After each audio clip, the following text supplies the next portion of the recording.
नमस्कार. आज 29 एप्रिल 2026 वार आहे बुधवार. लोकसत्ता आणि द हिंदू वृत्तपत्र विश्लेषणमध्ये आपलं स्वागत आहे. आजच्या प्रमुख बातम्या. युरिया हवा आहे, मग औषध खरेदी अनिवार्य. खत लिंकिंग रोखण्यासाठी उत्तर प्रदेश प्रारूप. पहा, खते खरेदी करताना शेतकऱ्यांच्या माथी नको असणाऱ्या खतांच्या मात्रा मारल्या जात आहेत. या अनिवार्य विक्रीचे प्रमाण 90% आहे. ओके, म्हणजे पहा, जर मला युरिया घ्यायचं असेल किंवा मला जर DAP घ्यायचं असेल तर त्याच्यासोबत अतिरिक्त खतं किंवा अतिरिक्त जे औषधं आहेत जे की कंपनी बनवते ते औषधं आपल्या माथी मारण्याचं काम किंवा शेतकऱ्यांच्या माथी मारण्याचं काम सध्याला कंपन्या करत आहेत. व पहा, अगदी कशामुळे हे सर्व काही होत आहे तर अमेरिका आणि इराणचं युद्ध चालू आहे व इराणमधून जो सप्लाय आपल्याला नॅचरल गॅसेसचा आहे तो होत नाही आहे. या कारणानिमित्त ते विक्रीला न गेलेली औषधं ते मार्केटमध्ये आपल्या खतांसोबत विक्रीचं काम सध्याला कंपन्या करत आहेत. यामुळे पहा, औषधं लिंकिंग करण्याची जी प्रोसेस आहे किंवा डिलिंकिंग करण्याची जी उत्तर प्रदेशचं प्रारूप आहे ते महाराष्ट्रात राबवण्यात यावं यासाठी पहा, खते विक्रेते जे आहेत ते मागणी धरत आहेत. यासोबतच शेतकऱ्यांची पण तीच मागणी आहे. पहा, कारण अगदी आपल्याला माहिती आहे जूनपासून ज्यावेळेस पहा पेरणीचा हंगाम चालू होईल ना त्यावेळेस नक्कीच इथे खतांचा तुटवडा होईल. मग यासाठी पहा, शेतकरी वर्ग जो आहे तो आत्ताच जाऊन खते खरेदी करत आहे. मग खते खरेदी करत असताना त्यावरती औषध खरेदी अनिवार्य जर करत असतील तर ते इथं पहा एक ब्लॅकमेलिंग पद्धतीचं होत आहे हे आपलं बेसिकली सांगता येतं. कारण अगदी जर तुम्हाला एक युरिया पाहिजे असेल किंवा एक DAP जर पाहिजे असेल तर त्यासोबत तुम्हाला 2 औषधाच्या बॉटल्या घेणं बंधनकारक करण्यात आलं आहे व हे अतिशय चुकीचं आहे. पहा, इथं डायरेक्टली ब्लॅकमेलिंग होत आहे. मग महाराष्ट्र सरकार पाहूया त्यामध्ये कशा पद्धतीने इंटरव्ह्यू करेल. ओके, न्यूज इन प्रोसेस आहे, आपण याला नक्कीच पुन्हा एकदा डिस्कस करणार आहोत. नेक्स्ट आहे विमान कंपन्या संकटात. वाढत्या इंधन दरामुळे विमानसेवा चालवणे कठीण, सरकारकडे मदतीची याचना. पहा, अमेरिका आणि इराण युद्ध सुरू आहे. मग या दरम्यान पहा, एव्हिएशन टर्बाईन फ्यूल जे असतं ते अतिशय जास्त महाग असतं. ओके, आता पेट्रोल डिझेल तर 100 रुपयांनी ऑलरेडी जे फटका आहे तो सहन करत आहे 100 रुपये पर लिटरचा, बरोबर. त्याच्यानंतर जवळपास 25 किंवा 15 रुपये लिटरने पेट्रोलचा फटका तिथं होत आहे सहन. तर अगदी तशाच पद्धतीने पहा, जो एव्हिएशन टर्बाईन फ्यूल आहे त्यामध्ये पण अगदीच विमान वाहतूक कंपन्या आहेत त्यांना तो फटका सहन करावा लागत आहे. यासोबतच एव्हिएशन टर्बाईन फ्यूल ज्या सप्लाय करणाऱ्या कंपन्या आहेत त्यांना पण इथे पहा अगदी लाख रुपये तिथं फटका त्यांना सहन करावा लागत आहे. आता इथं देण्यात आलेलं आहे पहा की प्रति किलो लिटर 1 लाख रुपयांपेक्षा अधिक वाढ झाली आहे व तोच फटका त्यांना सहन करावा लागत आहे. मग पहा, प्रति किलो लिटर 1 लाख रुपये एवढी जर दरवाढ जर झाली तर अगदी एव्हिएशन इंडस्ट्री आहे जी ती कोसळेल. मग यासाठी पहा, भारत सरकारने त्यामध्ये दर नियंत्रण करण्याचा थोडासा प्रयत्न केला. मग यासाठी पहा, केंद्र सरकारने देशांतर्गत विमान वाहतुकीसाठी दरवाढ 15 रुपये प्रति लिटर इतकी मर्यादित ठेवली आहे. फक्त पहा 15 लिटर. ओके, म्हणजे अगदी प्रति किलोवरती त्यांनी 1 लाखपेक्षा जास्त फटका सहन करत आहे भारत सरकार व तिथे फक्त 15 रुपये लिटरने एव्हिएशन टर्बाईन फ्यूलची किंमत त्यांनी वाढवू दिलेली आहे. पण तरी देखील पहा, ज्यावेळेस विमान आपला आता अगदी देशांतर्गत हे मान्य आहे, परंतु दुसऱ्या देशात जर विमान जायचं म्हटलं किंवा दुसऱ्या देशामध्ये जर विमानाची सर्व्हिस द्यायची म्हटली तर पहा तिथे जे विमान कंपन्या आहेत ना त्यांना संकट सहन करावं लागत आहे. कारण दुसऱ्या देशामध्ये तरी असे प्राइजेस कमी नाही आहेत ना, तर तिथं अगदीच वाढलेले आहेत. व दुसरीकडे पहा, आपल्याकडचं आपला जो रुपया आहे तो दिवसेंदिवस ढासळत चाललेला आहे. मग दिवसेंदिवस आपला रुपया जर कोसळत असेल तर त्याचा फटका कोणाला होतो तर इम्पोर्ट करणाऱ्याला होतो. अगदी तशाच पद्धतीने पहा, विमानसेवा दुसऱ्या देशामध्ये जर गेली व तिथून जर एव्हिएशन टर्बाईन फ्यूल ते फ्यूल करत असतील, रिफिल करत असतील तर त्यांना तिथं फटका जास्त होतो. आता हे थोडक्यात आपण समजून घेऊयात. आता पहा, $1 = 100 रुपये झालेला आहे. ओके, असं कन्सिडर करा म्हणजे थोडक्यात लवकर होईल. ओके, व मला पहा आता $15 एक आयफोन आहे. ओके, UAEमध्ये $15 एक आयफोन मिळतो. मग मला जो तो खरेदी करायचा असेल तर मी रुपयामध्ये जर ती पेमेंट करायचं म्हटलं तर किती रुपये होतील पहा. तर अगदीच पहा, $1 = 100 रुपये, बरोबर. मग पहा 1500 रुपये इथं मला काय करावं लागतील, पे करावे लागतील. मग मला पहा 1500 रुपयालाच इथं काय भेटला, आयफोन भेटला. पण हीच जर किंमत पहा $1 = 50 रुपये जर असते, $1 = फक्त 50 रुपयेच असते तर मला पे किती करावं लागलं असतं याच्यापूर्वी. जर $1 = 50 रुपये असतं तर मला इथं फक्त 750 रुपयेमध्ये आयफोन मिळू शकला असता. परंतु दिवसेंदिवस आपल्या देशाचं रुपयाचं मूल्य कमी होत आहे. म्हणजे डॉलर पुढे रुपयाचं मूल्य कमी होत आहे. या कारणानिमित्त पहा मला जास्त पेमेंट करावे लागत आहे. मग अगदी एव्हिएशन टर्बाईन फ्यूलसाठी पण तसंच होत आहे. जागतिक स्तरावर किंवा विदेशांतर्गत जी वाहतूक होणाऱ्या कंपन्या आहेत, ज्या सर्व्हिस देणाऱ्या कंपन्या आहेत ना, त्यांनी मग त्यामुळेच पत्र लिहिलेलं आहे एव्हिएशन मिनिस्ट्रीला की बाबा आम्ही सर्व्हाइव्ह करू शकणार नाही, कारण दुसऱ्या देशामध्ये तेलाच्या किमती वाढलेल्या आहेत व आपल्या देशामध्ये पहा जे डॉलर आहे त्याचं डॉलर आणि रुपयाचं जे मूल्य आहे त्यामध्ये खूप मोठी तफावत दिवसेंदिवस होत आहे. या कारणानिमित्त आम्हाला तुम्ही काही काहीतरी कम्पेन्सेशन तिथं देण्यात यावं, अन्यथा आम्ही सर्वाईव्ह करू शकत नाही.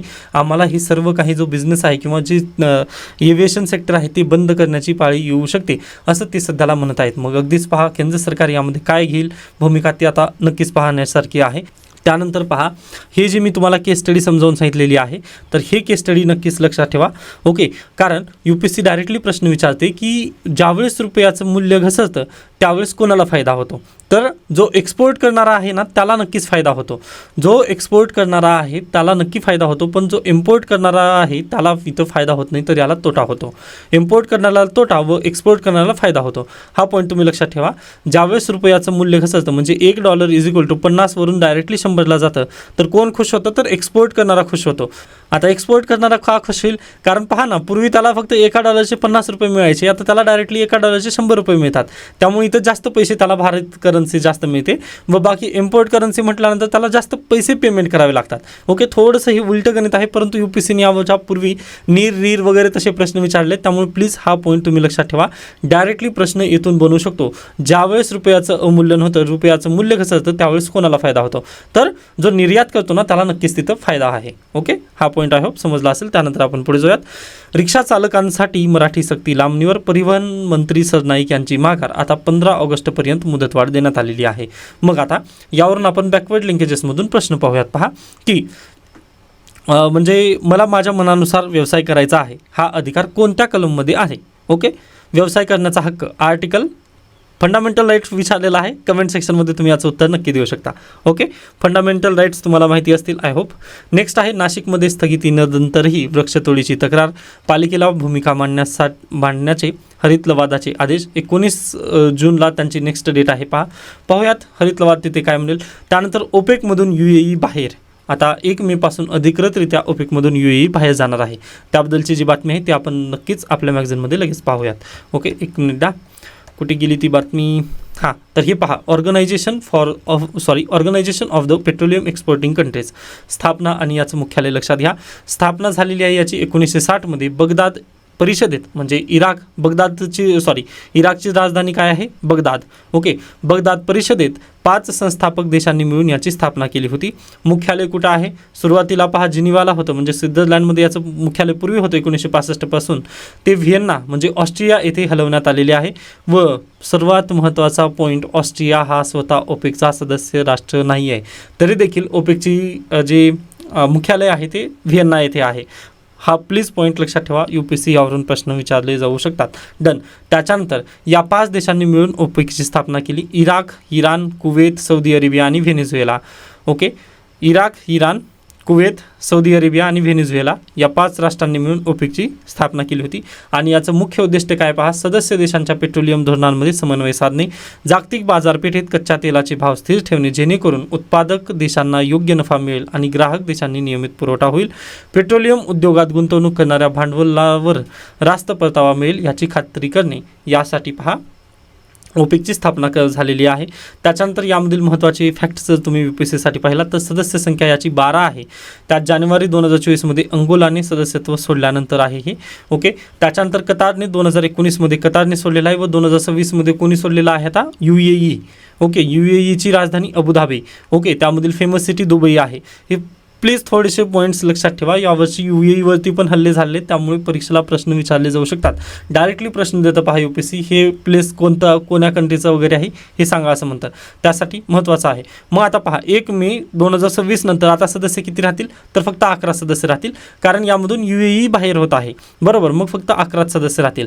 त्याच्यानंतर पहा OPEC+ ही काय संकल्पना आहे, तर रशिया, मेक्सिको, कझाकिस्तान हे जर सदस्य राष्ट्र येऊन तेल विक्री करायला लागली तर त्याला OPEC+ असं म्हणतात. म्हणजे जेव्हा OPEC देश आणि इतर 10 उत्पादक देश एकत्र येऊन उत्पादक निर्णय घेतात तेव्हा त्याला OPEC+ असं म्हटलं जातं.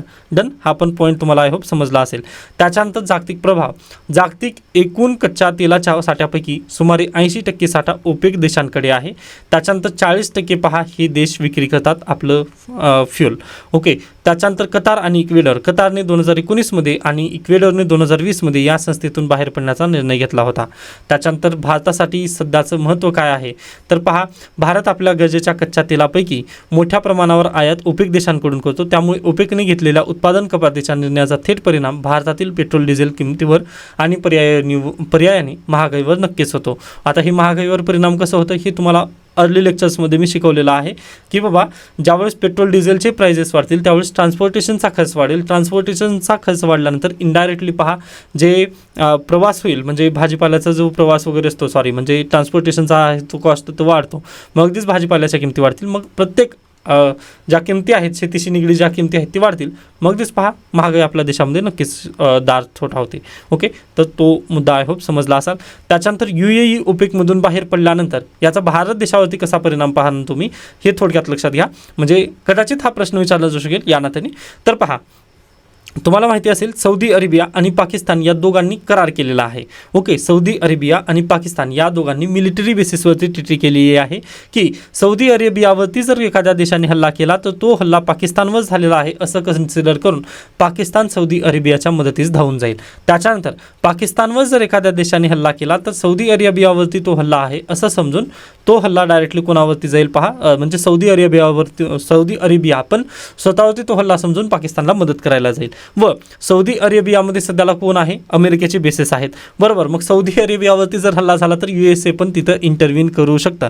ओके, हे थोडक्यात महत्त्वाचं जिओ पॉलिटिक्स आहे. आय होप हा पॉईंट तुम्हाला समजला असाल की पाकिस्तान सध्याला इंटरव्हीन का करत आहे या मिडल ईस्टमध्ये. ओके, त्याच्यानंतर पहा नेक्स्ट आहे लास्ट आय थिंक डिसेंबरमध्ये. ओके, डिसेंबरमध्ये पहा अगदी जे राजपुत्र आहेत UAEचे त्यांनी डायरेक्टली दौरा आपला इंडियावरती आणलेला होता बरोबर. मग UAE आणि इंडियाचे संबंध जे आहेत ते थोडेसे दृढ होत आहेत आणि सौदी अरेबिया आणि पाकिस्तानचे संबंध दृढ होत आहेत. आणि पहा दुश्मन का दुश्मन अपना दोस्त होत आहे. अगदी तशाच पद्धतीने पहा सौदी अरेबिया आणि पाकिस्तान हे थोडंसं दोस्तीजवळ होत आहेत व सौदी अरेबिया आणि UAE या दोघांमध्ये कॉम्पिटिशन आहे. पहा तू मोठं की मी मोठं अशा पद्धतीने थोडंसं कॉम्पिटिशन आहे. ओके, मग त्याच अनुषंगाने अगदी पाकिस्तान त्यांच्याजवळ गेल्यानंतर UAE आता भारत देशाच्या जवळ आलेला आहे. मग हे संपूर्ण सिच्युएशन वगैरे जर पाहता आणि जिओ पॉलिटिकल त्यांचं कॉम्पिटिशन पाहता अगदी UAE पण म्हणत आहे की बा मला पण मोठं व्हायचं आहे, त्यामुळे तुम्ही मला तेवढं सप्लाय वगैरे करू देत नाही तर मी स्वतःच मोठं होण्याचा प्रयत्न करेन. मग असं म्हणत UAE आता ओपेकमधून बाहेर पडत आहे. ओके, मग ओपेकमधून UAE बाहेर पडल्यानंतर त्याचा फायदा नक्कीच भारत देशाला तर आहेच आहे. ओके, त्याच्यानंतर पहा हे जे ओपेक आहे याचं थोडक्यात आपण कार्य पाहून घेऊयात. ओके, तर पहा आता आपल्याकडे पण पहा मोबाईल विक्री करणाऱ्या ज्या संघटना आहेत. आता मी जास्त करून मोबाईलचंच उदाहरण देत असतो कारण लवकरात लवकर ते समजून जाईल. ओके, किंवा अगदीच आपण दुसरं पण एखादी उदाहरण वगैरे नक्की घेऊ शकतो. आता ABCD अशा पद्धतीने हे 4 कंपनी आहेत किंवा 4 विक्रेते आहेत. पहा फक्त हे एकच प्रोडक्ट विकतात. जसं की पहा आपण आयफोनचं उदाहरण घेऊयात. हे ABCD हे जे 4 शॉप आहेत ना हे आयफोनची विक्री करतात बरोबर. मग हे आयफोनची विक्री अगदीच कोणत्या देशाकडून करतात तर पहा 1, 2, 3 या 3 देशाकडून हे आयफोनची आयात करतात किंवा हे 1, 2, 3 जे आहेत हे उत्पादक राष्ट्र आहेत, उत्पादक आहेत आणि हे उत्पादक असल्यानंतर पहा इथे येऊन हे विक्रेते आहेत बेसिकली. ओके, मग विक्रेते आता पहा उत्पादक आणि विक्रेते जर असल्यानंतर इथं काय होईल पहा प्राईस इथं काय असेल स्टेबल असेल. ओके, इथं प्राईसची स्टेबिलिटी असेल का तर ह्या दोघांची पण संघटना आहे, उत्पादक देशांची पण संघटना आहे आणि विक्रेत्यांची पण इथं बेसिकली संघटना आहे. आता अगदी तशाच पद्धतीने इथं पण आहे. आता यामध्ये जर मी थोडीशी पण तफावत केली. ओके, आता जसं की पहा यामध्ये जर मी काही एकच मिनिट आता पहा यामध्ये एक हा जो उत्पादक राष्ट्र आहे किंवा एक हा जो उत्पादक आहे ना तो जर बाहेर पडला व त्यांनी आयफोन स्वतः पद्धतीने जर उत्पादन त्याचं करायला लागला, जसं अगदी आयफोनची मी रिव्हर्स इंजिनिअरिंग केली व आयफोन अल्ट्रा प्रो मॅक्स अशा पद्धतीने दुसरं एखादी नाव जर दिलं. ओके, मग इथं काय होईल पहा 2 आणि 3 हे एकत्र काम करतील परंतु एक हा देश वेगळ्या पद्धतीने काम करेल. मग आता हा काय करेल पहा मार्केटमध्ये अगदी जास्त मोठ्या फार प्रमाणात आयफोनची तिथे काय करेल पहा उत्पादन घेईल. ओके, आयफोनचं जास्त पद्धतीने उत्पादन जर घेतलं तर इथं काय होईल पहा मार्केटमध्ये आयफोनची भरमसाठ तिथं काय म्हणू शकता पुरवठा जास्त होईल. पुरवठा जास्त आणि मागणी जर कमी असेल, मागणी कमी आणि पुरवठा जास्त म्हटल्यानंतर प्राईजवरती किंमतीवरती परिणाम काय होईल पहा तर नक्कीच इथे पहा किंमत कोसळतील. ओके, व याच्या जर किमती कोसळल्या तर इनडायरेक्टली याचा फटका ह्या 2ला पण होणारच आहे ना. 2 आणि 3च्या पण वस्तू तिथं कोणी विकत घेणार नाही का. तर अगदी पहा, हा व्यक्ती काय केलं आहे, पुरवठा जास्त केलेला आहे व मागणी कमी आहे, पुरवठा जास्त आहे, मग अगदी किंमत जी आहे ना ती ड्रॉप होईल इथे. मग अगदी तशाच पद्धतीने पहा, पेट्रोल आणि डिझेलचं पण तसंच आहे. एखादा राष्ट्र अगदी जास्त उत्पादन करून मार्केटमध्ये इन्स्टेबिलिटी जर निर्माण केली तर अगदी, किंवा पुरवठा जर जास्त निर्माण करून दिला ना, तर जे अन्य देशांवरती पण त्याचा परिणाम होऊ शकतो. मग अगदी यासाठीच हे ओपेकने पुढे येऊन त्यांनी ही संस्था निर्माण केली होती. व जे विक्रेते आहेत ना, आता इथं पण तसंच आहे पहा, एखाद्या विक्रेत्यांनी जर साठेबंदी वगैरे इथं जर करायला लागलं तर याचा परिणाम दुसऱ्या राष्ट्रांवरती पण होऊ शकेल, ABCD यांच्यावरती होऊ शकेल. म्हणजे अगदीच पहा, ए हा जो व्यक्ती आहे किंवा बी हा व्यक्ती आहे, याने जर साठाबाजी करायला चालू केली तर पहा परिणाम कोणावरती होतो. पहा, अगदी इथं पुरवठा कमी होतो आणि मागणी जास्त वाढायला लागते. पुरवठा कमी आणि मागणी जास्त वाढली की लगेच परत पहा परिणाम कशावरती होतो, किमतीवरती इथं परिणाम दाखवायला चालू होतात. मग यासाठीच पहा, या दोघांनी पण ऑर्गनायझेशन तयार केलं होतं किंवा सगळ्यांनी समान पद्धतीने नफा कमवायचा. ओके, कोणीही जास्त नफा करायचा नाही व कोणीही जास्त तोटा करून घ्यायचा नाही. जर जास्त तोटा केला तर दुसऱ्याचा नफा होईल. ओके, मग अगदी याच बेसिसवर काय केलेत पहा, हे ओपेक राष्ट्र एकत्र येऊन त्यांनी तशी संस्था स्थापन केली होती 1960 मध्ये. मग त्याच्यामध्ये आता सध्या जसे राष्ट्र 12 आहेत, यामध्ये एक मायनस होणार आहे, तो म्हणजे UAE. कतार यामध्ये आहे का, तर बिलकुल नाही. 2019 मध्येच कतार बाजूला झालेला आहे.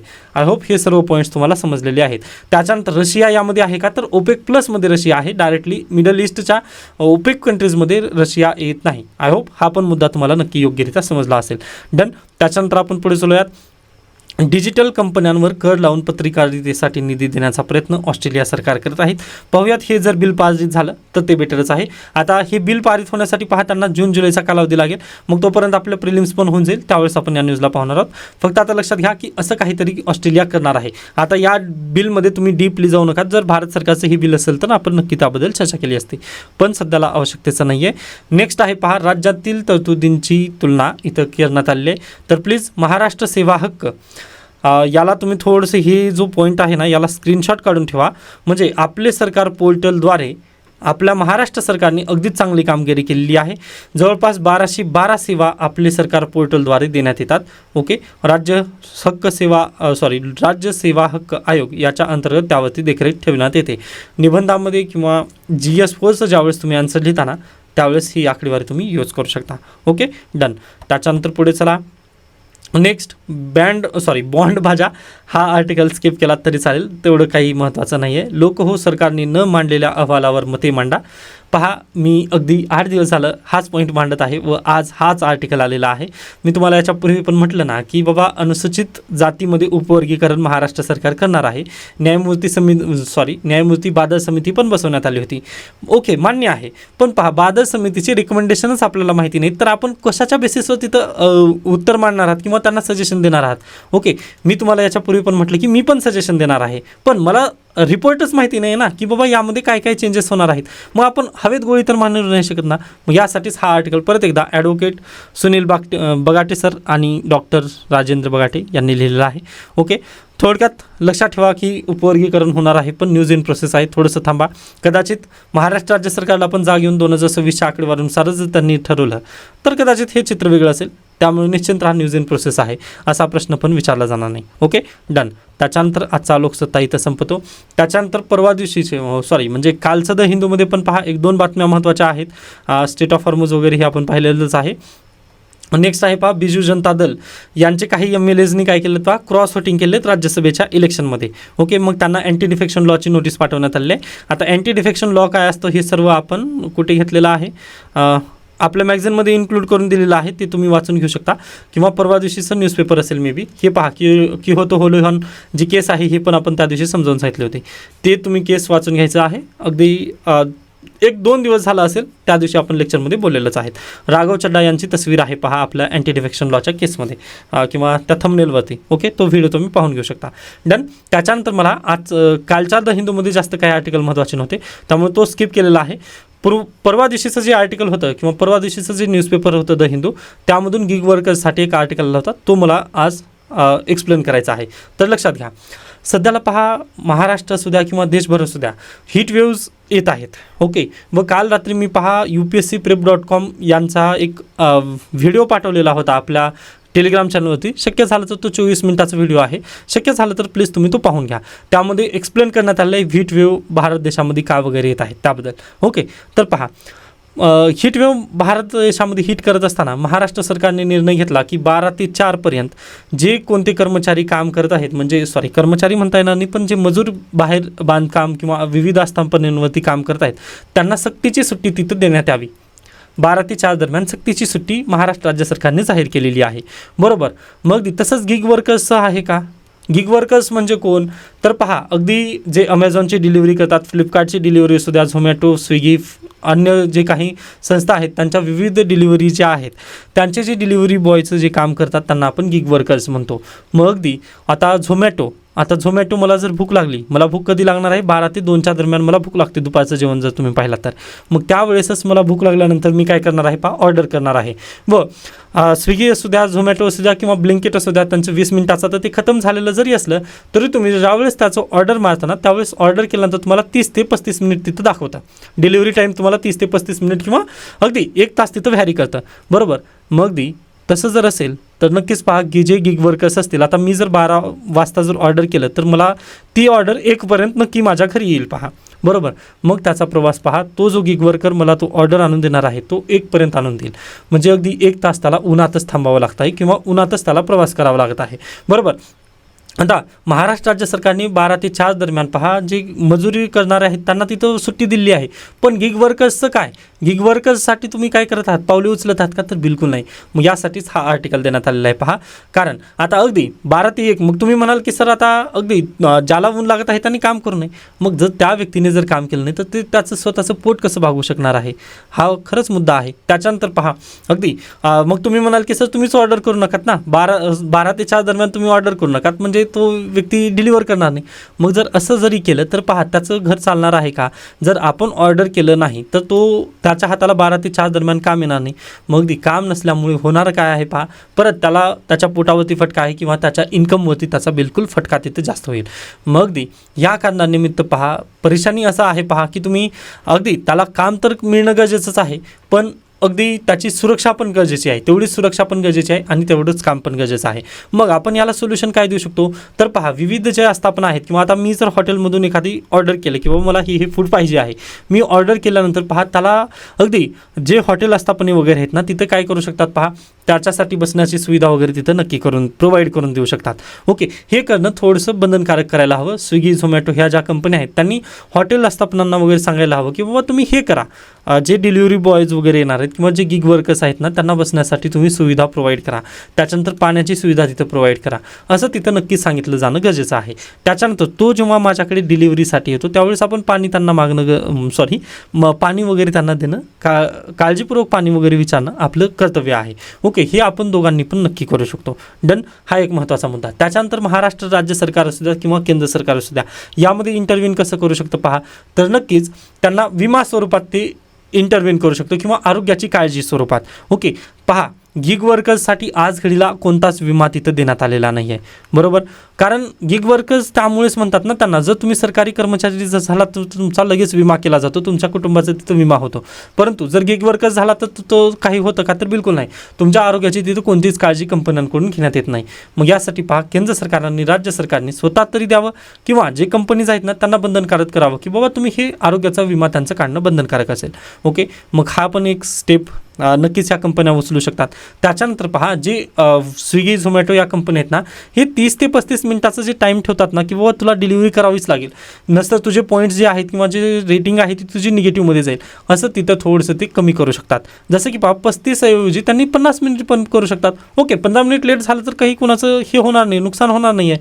ओके, मग अगदी या बेसिसवर स्विगी आणि झोमॅटो कंपन्या स्वतःला थोडंसं महान दाखवण्यासाठी अगदी कमी टाईम कालावधी हे दाखवणं चुकीचं आहे. मग यासाठी त्यांनी सांगायला पाहिजे, जो व्यक्ती ऑर्डर करत आहे, आता मी जर ऑर्डर करत असेल तर मला नोटीस द्यायला पाहिजे त्यांनी की बाबा ऑर्डर थोडीशी लेट होऊ शकते व तुला नक्कीच ते मान्य करावं लागेल कारण बाहेर हीट वेव्ह चालू आहेत.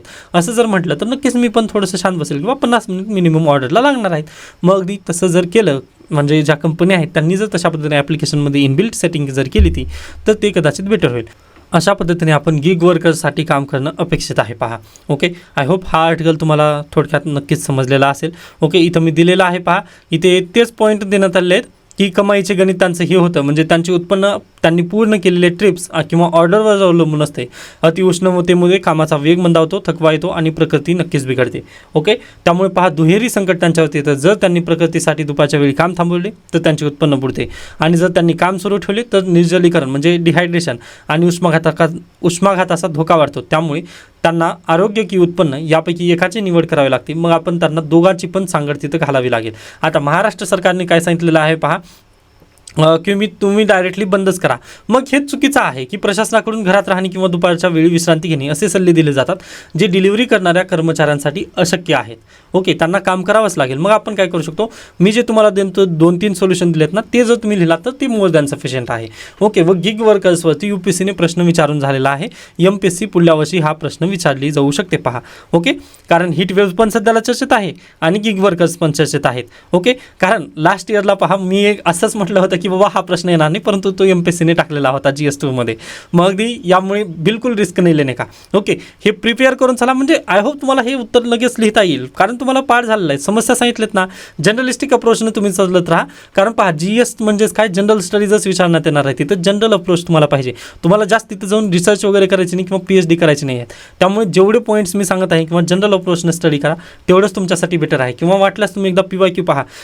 बाकी पहा, जे विद्यार्थी प्रिलिमची तयारी करत आहेत ते प्रिलिममध्येच राहा. जूनपासून आपण त्याची तयारी करणार आहोत. मेन्सबद्दलची तयारी आपण जूनपासून करणार आहोत. काळजी नका करू. त्यावेळेस मी हे सर्व परत एकदा डिटेलमध्ये डिस्कशन करणार आहे, मेन्सचं अप्रोच वगैरे. ओके, आय होप आता हा आर्टिकल तुम्हाला समजला असेल. बाकी उर्वरित जे महत्त्वाचे आर्टिकल वगैरे ते आपल्या मॅगझिनमध्ये इन्क्लूड करून घेतलेले आहेत मी, ते तुम्ही नक्कीच वाचून घेऊ शकता. आता ही कम्प्युटेशनल थिंकिंग काय आहे तर नुकतंच पहा CBSCने एक आदेश काढला व त्यांनी काय म्हटलं, तिसरीच्या विद्यार्थ्यांना आपलं काय आर्टिफिशियल इंटेलिजन्स शिकवायचं आहे. मग आर्टिफिशियल इंटेलिजन्सला त्यांनी काय म्हटलं आहे, कम्प्युटेशनल थिंकिंग म्हटलेलं आहे. तिसरीच्या विद्यार्थ्यांपासून आता कम्प्युटेशनल थिंकिंग आपल्या CBSC शाळांमध्ये घेण्यात येणार आहे. मग त्याला पहा 4 स्वरूपातून हे कौशल्य प्राप्त केले जातात. एक आहे ॲब्स्ट्रॅक्शन, डिकम्पोजिशन, त्यानंतर पॅटर्न रिकग्निशन आणि अल्गोरिथम थिंकिंग. या बेसिसवर ही 4 मुख्य कौशल्य तिथे प्राप्त होणार आहेत कम्प्युटेशनल थिंकिंगमध्ये. हे पॉईंट तुम्ही लक्षात ठेवा. परीक्षेला डायरेक्टली म्हणजे काय म्हणू शकता, नीट JRFच्या एक्झामला वगैरे कदाचित हा प्रश्न विचारला जाऊ शकेल. ओके, याचा एक आर्टिकल आलेला आहे, शक्य झालं तर तुम्ही स्वतःहून वाचून घेऊ शकता. म्हणजे मामिदा जगदीश कुमार सरांनी हा आर्टिकल लिहिलेला आहे. UGCचे चेअरमन होते पहा, ते फॉर्मर UPSC चेअरमन आहेत. त्यामुळे प्लीज थोडंसं हा आर्टिकल आहे लक्षात ठेवा. ओके, 3री ते 8वीच्या विद्यार्थ्यांना हे आर्टिफिशियल इंटेलिजन्स अभ्यासक्रमामध्ये आणलं त्याबद्दलचं हे महत्त्वाचे पॉईंट एवढे आहेत.